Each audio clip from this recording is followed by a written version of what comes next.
turashima Imana ko idushoboje kongera guterana. Turi mu masengesho, turi mu cyumweru cyo gufata amarembo y'ukwezi, kandi turashima Imana ko idushoboje guterana. Haleluya. Nabahaye ijambo iryo twahawe n'umushumba ry'uku kwezi rivuga ngo iki ni igihe gishya n'irindi tangiro rihetse ibindi bihamya. Haleluya. Ndashima Imana kubw'abashoboye guterana, ndashima Imana kubw'abari kuri uyu murongo mukurikije ijambo ry'Imana. Imana ibaha umugisha. Tangiro 26 umurongo wa 3, 26 umurongo wa 3 aravuga ngo sohokera muri iki gihugu nanjye nzabana nawe, nguhe umugisha kuko wowe n'urubyaro rwawe nzabaha ibi bihugu byose, kandi nzakomeza indahiro narahiye Aburahamu so. Yesu ashimwe. Imana yavuganaga na Yakobo. Icyo gihe Yakobo yari ahunze mwene nyina nyuma yo kumutwara umugisha. Haleluya. Reka mbere ku murongo w'akavuga ngo Uwiteka aramubonekera aramubwira ati ntumanuke ngo ujye muri Egiputa, uzature mu gihugu nzakubwira. Suhukira muri iki gihugu nanjye nzabana nawe, nguhe umugisha kuko wowe n'urubyaro rwawe nzabaha ibi bihugu byose, kandi nzakomeza indahiro narahiye Aburahamu so. Haleluya.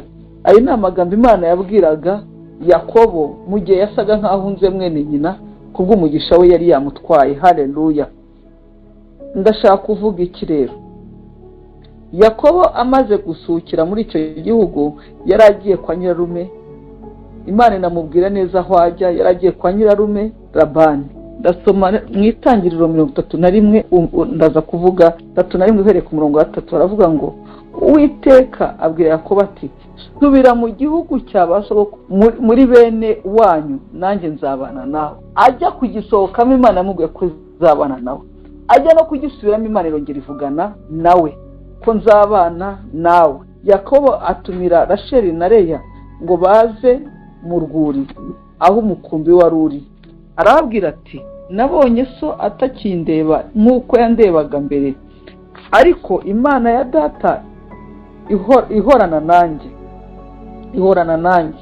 Namwe muzi yuko nakoreye so uko nshoboye kose, kandi so yagiye andiganya ahindura ibihembo byanjye inshuro 10, ariko Imana ntiyamukundira kugira icyo ntwara. Yambwira ati iz'ubugondo nizo zizaba ibihembo byawe, umukumbi wose ukabyara iz'ubugondo. Yambwira ati iz'ibihuga nizo zizabyara ibihembo byawe, umukumbi wose ukabyara iz'ibihuga. Uko niko Imana yatse so imitungo ye ikayima. Sinzi nimba mwumva ibyo bintu. Haleluya. Yakobo ajya kujya guhungira kwa Labani, Imana yavuganye nawe aramubwira ngo nzajyana nawe n'urubyaro rwawe. Haleluya. Ajya no kugaruka yavuganye n'Imana aramubwira ati igihe niki ongera usubireyo. Bivango Imana yari imuhinduriye ibihe. Haleluya. Irangije iramubwira ngo Yakobo ntabwo ibyo ari byo gusa, nzajyana nawe, subiranyeyo nawe. Haleluya. Yakobo ahamagara abagore be arabibutsa.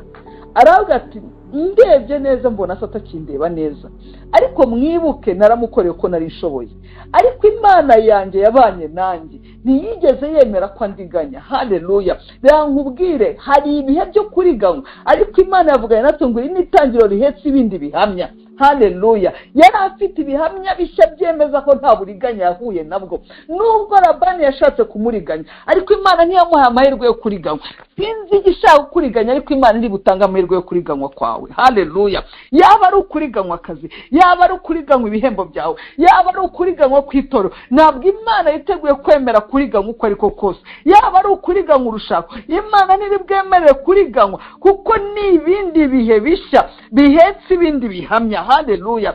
Yakobo ajya abarondorera ibihamya by'uko Imana yabanye nawe. Arambwira ati iyo yavugaga ngo iz'ubugondo zizaba izawe, icyo gihe zose zabyaraga ubugondo. Yavanga iz'ibihuga nizo zizaba izawe, icyo gihe zose zikabyara ibihuga. Bivuga ngo Imana ari mu ruhande rwa Yakobo. Mwene data, Imana ibe mu ruhande rwawe. Imana ibe mu ruhande rwawe mu byo utekereza. Imana ibe mu ruhande rwawe muri proje zawe. Imana ibe mu ruhande rwawe mu migambi yawe. Imana ibe mu ruhande rw'itorero. Imana ibe mu ruhande rwa buri muntu nkurikiye. Haleluya. Yakobo abana n'Imana mu buryo iyo Labani yagambiraga kumuriganya, Imana yabiranduraga ibyo Labani yagambiriye, yamurizagamo imigambi ya Labani. Labani yamubwiraga azi ko ari ubucakura, avuga ati ahari z'ubugondo zizabyara ari 3, uba ari byo bihembo byawe. Ntabwo yari azi ko Imana ya Yakobo ijya icurika ibintu, ntabwo yari azi ko Imana ya Yakobo ijya ikora ibyo abantu badatekereza, yamara kubivuga zikabyara icyo yavuze. Ubutaha yahinduraho akavuga ati aha inama zanjye nitegereje burya zibyara ibihogo cyane, ati reka mpite mvuga ibihuga, kuvuga ikindi bizabyara zikabyara ibihuga kuko ari byo yavuze. Haleluya. Nuko Imana yagiye ibana na Yakobo mu bihe bye byo kuriganywa na Labani. Reka nkubwize ukuri, mu bihe byo kuriganywa bisa n'ibyo kuriganywa, Imana yavuganye natwe ngo iki ni ikindi gihe gihetse ibindi bihamya. Ibi byari bihamya bihamiriza Yakobo ko Imana yamubwiye ko izabana nawe nayo iri kumwe nawe.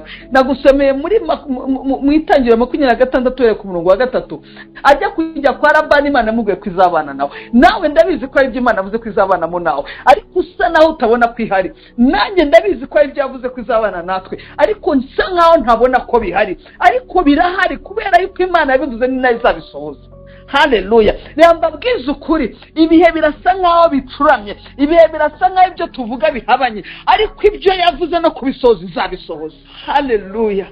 Ivugana na Yakobo kwijyanye nawe. Yakobo mpamya neza ko yari afite ubwoba, mpamya neza ko atiyizeraga, mpamya neza ko atarazi ko ari Imana ivuganye nawe. Icyo cyari igihe kimwe, icyo cyari igihe.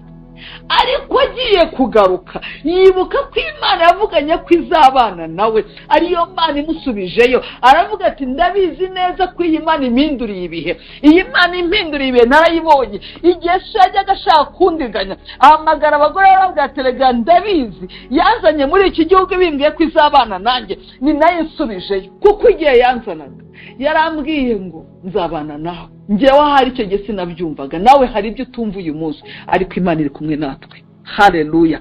Ndabizi wowe nkurikiye ku murongo, ndavuga ngo wowe nkurikiye ntitaye ku bihe, ntitaye ku mazina y'ibintu, ariko ndabizi neza ko Imana iri mu ruhande rwacu. Haleluya.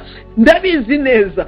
Labani agerageza kuriganya uyu mugabo, agerageza gucurika ibintu, ariko Imana ntiyamwemera ko acurika ibintu. Labani agerageza kugoragoza kugira ngo abone ko atamuhemba, ariko Imana ntiyamwemerera. Igihe yahamagaraga abagore be n'abana be, aravuga ati nakoreye Yesu, murabizi ko nitanze uko byashobokaga, ariko yagerageje kundiganya, ariko Imana yanjye ntiyamwemerera. Haleluya. Yavuga ngo zirabyara iz'ibihuga, yibwira yuko agiye kundiganya ibihembo, zose zikabyara ibihuga. Yavuga ngo zirabyara ubugondo, zose zikabyara ubugondo. Haleluya. Yavuga ngo zirabyara ibihogo, zose zikabyara ibihogo. Ni ukuvuga ngo isaho yatangatanze hose Imana ntiyahamwemereye. Reka nkubwize ukuri, ibigutangatanze ntabwo biri bukubone. Haleluya. Ndakubwira kandi ntagushyushya, sinzi ibigutangatanze ariko ntabwo biri bukubone. Ni amahirwe yuko ibigutangatanze biri bukwegukane. Humura, Uwiteka ari kumwe natwe. Haleluya. Ndasubiramo hanga iki cyanditswe nasomaga mu Itangiriro 31, nari ngeze ku murongo ngo kandi so yagiye andiganya ku murongo wa 7, ahindura ibihembo byanjye 10, ariko Imana ntiyamukundira kugira icyo antwara. Yambwira ati iz'ubugondo nizo zizaba ibihembo byawe, umukumbi wose ukabyara ubugondo. Yambwira ati z'ibihuga nizo zizabyara ibihembo byawe, umukumbi wose ukabyara ibihuga. Iri ni ijambo ry'Imana, ntabwo ari irya mama pasiteri. Haleluya. Uko niko Imana yatse so imitungo ye ikayimpa, kandi ubwo umukumbi warindaga n'ubu y'amaso ndota mbona imfizi y'ihene yimije umukumbi, yari ibihuga n'ubugondo n'ibitobo. Marayika w'Imana ampamagara mu nzozi ati Yakobo. Nditaba ntikarame.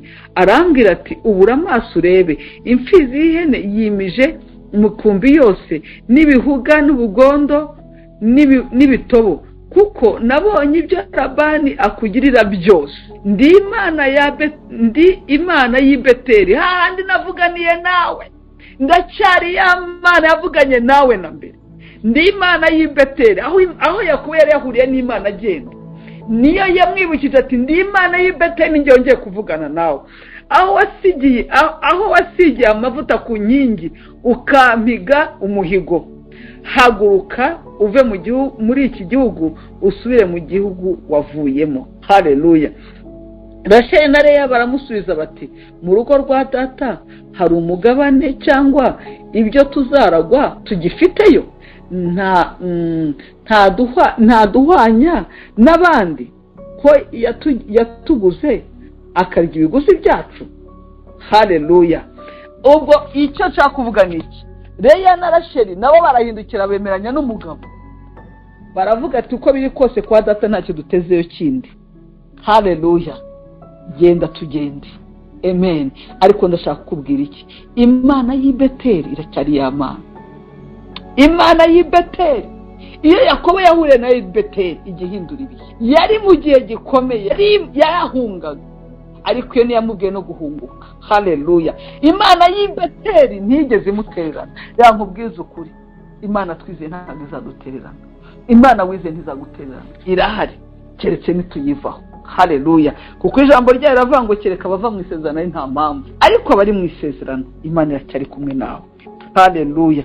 Ndakubwira mwene data, ntabwo aya magambo nkubwira ari njyewe uyakubwira, ndavuga ngo Imana iravugana natwe. Humura, ya Mana wiringiye, ya Mana yavuganye nawe cya gihe tudahari n'ubu irahari, ya Mana yanyuze aho tutazi kugira ngo ikubwire iguhumurize, n'uyu munsi irahari. Haleluya. Yakobo yahagurutse muri iki gihugu ahunguka afite ibihamya, cyari igihe cye cyo gutahana ibihamya. Natwe hari ibihamya. Haleluya. Hari ibihamya ko Imana yacu yakoze cyagiye yongera gukora. Dufite ibihamya byinshi by'ibihe yakozemo. Ntawe ujya acecekesha ibihamya, ntibibaho ko bacecekesha ibihamya. Reka nkubwire, reka nsome muri Mariko 1:39. Nkubwire ko nta muntu ujya ucecekesha ibihamya. Ajya mu isinagogi, Mariko 1:39. Ajya mu isinagogi y'i Galileya yose abwiriza kandi yirukana abadayimoni. Umubembe aza aho ari, aramupfukamira, aramwinginga, aramubwira ati, washaka wabasha kunkiza. Aramubabarira, arambura ukuboko, amukoraho ati, ndashaka, kira. Uwo mwanya ibibembe bimuvaho, arakira. Akimusezerera, aramwihanangiza cyane ati, uramenye ntugire uwo ubibwira, ahubwo ugende wiyereke umutambyi, uture n'ituro ryo kwihumanura nk'uko Mose yabitegetse, kugira ngo bibabere ibimenyetso cyo kubahamiriza yuko ukiza. Haleluya. Yesu amaze gukiza uyu mubembe aramubwira ati, ntugire ubibwira, we haguruka ugende wiyereke umutambyi, utanga n'ituro ribabere ikimenyetso cy'uko ukize. Ariko reka nkubaze, waba warahuraga n'umuntu ufite ibibembe, bwacya mu gitondo ugahura nawe abaye nk'akabebe, uruhu rwe rutemba, ntubaze aho yakiriye? Hari ibihamya bidaceceka. Reka nkubwire, hari ibihamya Imana iri bukuremere ku buryo nubwo waceceka bizavuga. Uyu mubembe ukimubona ukabona hari icyabaye, wagomba kwibaza icyamubayeho. Yankubwiza ukuri, hari ibihamya Imana ikuremera, ibindi bihamya ibyo abantu badashobora gucecekesha. Haleluya. Uyu mubembe nubwo wari umubwiye ngo uceceke, umubiri we waravugaga. Amen. Hari ibihamya nubwo twaceceka bizavuga, hari ibihamya nubwo twakwirengagiza bizahamya, ariko hari ibihamya. Turi mu kindi gihe gihetse ibindi bihamya. Haleluya. Ngo iri ni itangiriro rihetse ibindi bihamya. Amen. Rihetse ibindi bihamya. Hari ibindi bihamya tudashobora gucecekesha. Amen. Reka nsome mu Kuva 4:1 ukageza ku 9 avuga ngo Mose arayisubiza, atasubiza Imana ati, ariko ntibanyumvira, kuko bazambwira bati, Uwiteka ntiyakubonekeye. Uwiteka arambaza ati, icyo ufite mu ntoki ni iki? Aramusubiza ati, ni inkoni. Aramubwira ati, yijugunye hasi. Ayijugunya hasi, ihinduka inzoka. Mose arayihunga. Uwiteka aramubwira ati, rambura ukuboko uyifate umurizo. Arambura ukuboko ayifata, yongera kuba inkoni mu ntoki ze. Uwiteka ati, ni ukugira ngo bemere yuko Uwiteka Imana y'abasogokuruza, Imana ya Aburahamu, Imana ya Saka, Imana ya Yakobo, yakubonekeye. Ni ibihamya. Iki ni igihamya. Iki gihe Mose abivuga amubwira ngo ntajyayo mvuga iki mu gice kibanza yaza ati se nagenda mvuga kuri nde wantumye urinde Uwiteka aramubwira ati genda wabwira ngo ndiwe abantumyeho nduwo ndiwe kandi ndiwe abantumyeho Mose agashaka kubwe ntekereza ko Mose yavuga ati ariko wibuka ko kiriya gihugu nagikuriyemo navuyeyo mpunga ndasubirayo njya kubabwira ngo ngewe wavuyeyo ntorotse ninjye Imana itumye ese ibyo bintu bizumvikana ariko Imana iramubwira ngo subirayo kuko Imana yiteguye ko ibihe bihindutse kandi muha ibihamya hari ibihe bizahinduka Imana igatanga ibihamya bidasaba kwisobanura Imana ikuremera ibindi bihe bizana ibindi bihamya bidatuma wisobanura ko ari Imana ibikoze haleluya iravuga ngo rambika inkoni hasi ayirambika hasi atongera uyitore amaze kwirambika asinduka inzoka iramubwira ngo yitore arangije kuyitora abona yongeye baye inkoni arabati icyo ni ikimenyetso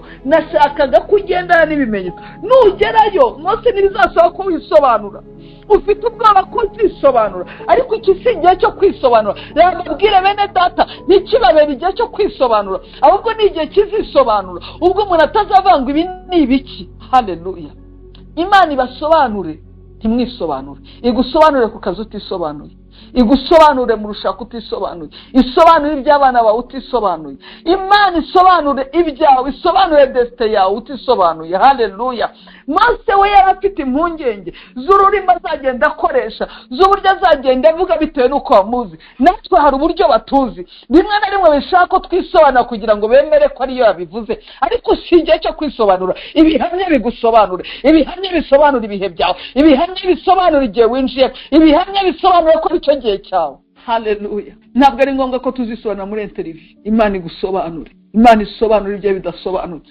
Imana igusobanure mu kazi aho ukora Imana igusobanure wicare muri promotion yawe Imana ibasobanure muhabwe favor mutari muzi ko mwahabwa Imana ibasobanure ibatereke mu mwanya nyawo abantu batatekereje ko muzicaramo Imana ibasobanure reka mbabwize ukuri ntabwo ndimo mvuga kugira ngo ushyushye amarangamutima aho twaba turi hose turacyahamya Imana igikora ntabwo uyu munsi turuvuga ngo yaracogwe ntabwo uyu munsi turuvuga ngo ntishoboye irashoboye ku buzima bwawe haleluya kuri buri muntu ukiyira imbere kuri buri muntu ukiyizera icyama kikatubera igihe cyo kongera kwikomeraho kikatubera igihe cyo kwikomezaho kikatubera igihe gishya ibihe bisobanura ibintu haleluya Imana ibasobanura isobanuraho mutisobanuye aravuga ngo nzagenda avuga ngo iki Imana iramugateka gukorera ikimenyetso cya mbere irangije yongera amubwira ati fata ikiganza cyawe gishyire mu mbavu ikiganza kirabemba irangije iramugatongera igisubizemo ikiganza kivaye ibibemba ati iki ni ikindi kimenyetso cya kabiri ibihamya ndimo ndabigwiza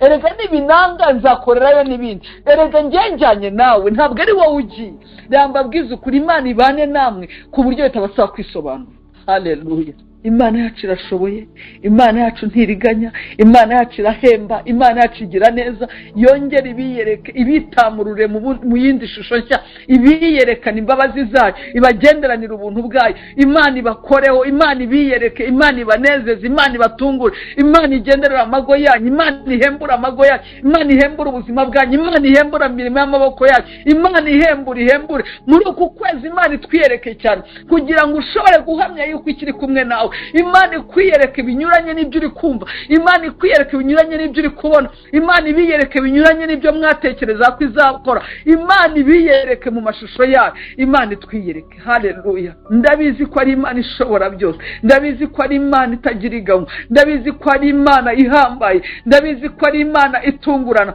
yongera ibatungure ibatunguze ineza yayo ibatunguze imbabazi zayo ibatunguze kugira neza kwayo igutungura mu bawe igutungure mu bana bawe itungure kandi itunganye ibyawe rwose haleluya Yesu ashimwe Imana yambwira ngo Mose ntabwo uzasa kwisobanura mfite ibihamya gendana n'ibihamya hari ibizaguhamiriza utaravuga hari ibizaguhamiriza utaravuga ko ushoboye hari ibizaguhamiriza Imana ibahamirize mutarihamiriza Imana ihamye gukomera kwayo mu buzima bwanyu ihamye gukomera kwanyu kubababaza ngo Imana yanyirihe hari ibihe tubamo bigasa nkaho tugiye kwisobanura. Hari ibihe tubamo bigasa nkaho batubaza ngo Imana yacu irihe. Muri Zaburi ya 42 ngo barambaza bukira ngo Imana yanjye irihe. Iki si igihe cyo gusobanura aho Imana yawe iri. Imana irema ibihamya bisobanura ko ari Imana yo kwizerwa. Imana ikuremera ibihamya bituma batakubaza ngo Imana yawe irihe. Imana ikuremera ibihamya bituma utagomba kwisobanura ko ariyo wakurikiye, ahubwo ikuremera ibihamya biguhamiriza ko ari ishobora byose. Haleluya. Imana ibagirire neza, Imana ibiyereke, Imana ikomeze ibihazi neza yayo, Imana ikomeze ibyibusha amashimwe yanyu. Haleluya, haleluya. Imana ibatetesha, Imana ibagenderanira imbabazi zayo, Imana irambura ikiganza kuri buri muntu yitegereje, Imana irambura ikiganza. Sinitaye ku mazina y'ibihe, sinitaye ku bitagenda, ariko icyonze haracyari Imana mu ijuru ishobora kongera ikarema ibindi bihe, ireme ibindi bihe, kuko ituremeye ibihe bihetse ibundi bihamye. Haleluya. Yesu ashimwe. Mureke dusenga Imana. Data mu izina rya Yesu ndagushimye. Mana nkuzamura icyubahiro. Wavuganye natwe muri uku kwezi ngo nukundi kwezi gushya, ngo nibindi bihe bishya bihetse ibindi bihamya. Mana urakoze ko ari wavuganye natwe. Nyemera buri muntu wese udukurikiye, nyemera buri muntu wese uri munsi y'umutaka abone ibihamya bishya bihamya gukomera kwawe, abone ibihamya bishya bikomeza umutima wawe, abone ibihamya bishya. Reka Mwami ubarembera ubuhamya bushya, ubarembera ayandi mashimwe, mu kazi aho bakora ubarembera amashimwe, mu mago yawe ubarembera amashimwe, mu miryango yawe ubarembera amashimwe. Niwemere hari bibaherana, niwemere hari bibatsikamira, niwemere hari bibarangiza, niwemere rebosa kaya rabasekere bosaya ari rababasekere bosaya rababa. Mana bagenderanira imbabazi zawe, Mana bagiriye neza bakubone, Mana ubiyerekane ubuntu bwawe, Mana bagenderere Mwami bimenyekane ko ari Imana twiringiye, mu mago yawe bimenyekane, mu kazi kabo bimenyekane, imbabazi zawe zibomeho. Mwami tukuzamuriye icyubahiro, uri Imana yo kwizerwa. Bana na buri wese, girira neza buri wese, icyubahiro kibi cyawe none n'iteka ryose.